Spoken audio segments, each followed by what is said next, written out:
El cambio social. Este es el punto a tratar en esta defensa de la exposición. Yo soy Elio Duarte Napoletano y en representación de mi grupo, integrado por Jesús Noguera, Lidios Cají y Valentina Lemoine. Comencemos. El primer punto que tenemos es ¿qué es el cambio social? Pues lo entendemos como la alteración o modificación de los elementos que conforman la estructura social. Es decir, estos elementos pueden ser las normas, los valores, las formas de relacionarse o incluso la política. Si estos elementos no se modifican, se dice que se mantiene una estabilidad o una armonía social.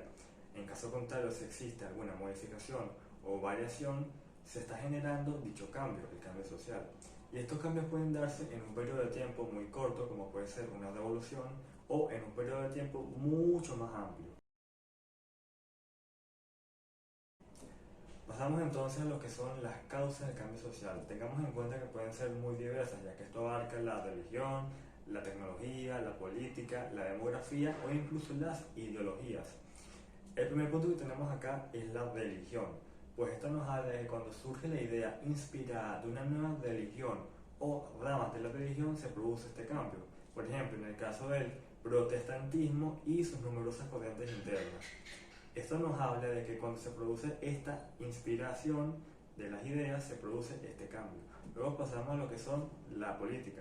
La política nos habla de que la forma de hacer política, la forma que tiene un gobierno de gobernar un país determinado, esto influye o fomenta lo que es el cambio social.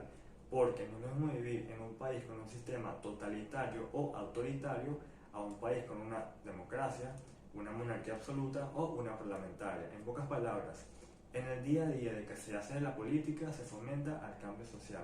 Luego pasamos a lo que es la ideología, y eso nos dice que probablemente el gran impacto que hubo en el paradigma social y político se debe a la introducción de las ideologías revolucionarias del siglo XIX.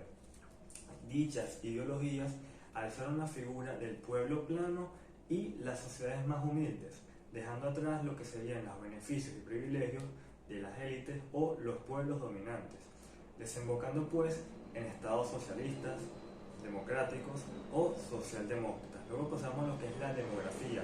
Esto nos habla de que la variación que hubo en la tasa de natalidad y mortalidad se debe al gran avance en el sistema sanitario, es decir, que fue generado por un cambio social. En pocas palabras, esto se da porque hubo un aumento casi exponencial en la población en los últimos años, dando lugar a una nueva forma de relacionarse en la sociedad, es decir, un cambio.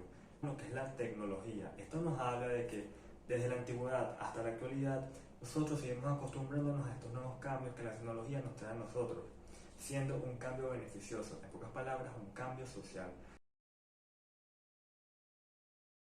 Luego pasamos a las consecuencias de los cambios sociales. Bueno, tengamos en cuenta que pueden ser muy diversas, ya que el cambio social tiene un peso neto positivo. La esperanza de vida es más alta que nunca. La pobreza se ha visto reducida en la mayoría de los países, así como el analfabetismo. Y en la mayoría de los países se está otorgando los derechos sin utilizar la discriminación. El caso malo acá es que no todas las consecuencias pueden ser positivas, puesto que hubo una involución general en la sociedad. Por ejemplo, en el caso de los países de Oriente, con el islamismo y todas estas cosas que han pasado desde el siglo XX en adelante. Luego pasamos a los hechos del cambio social.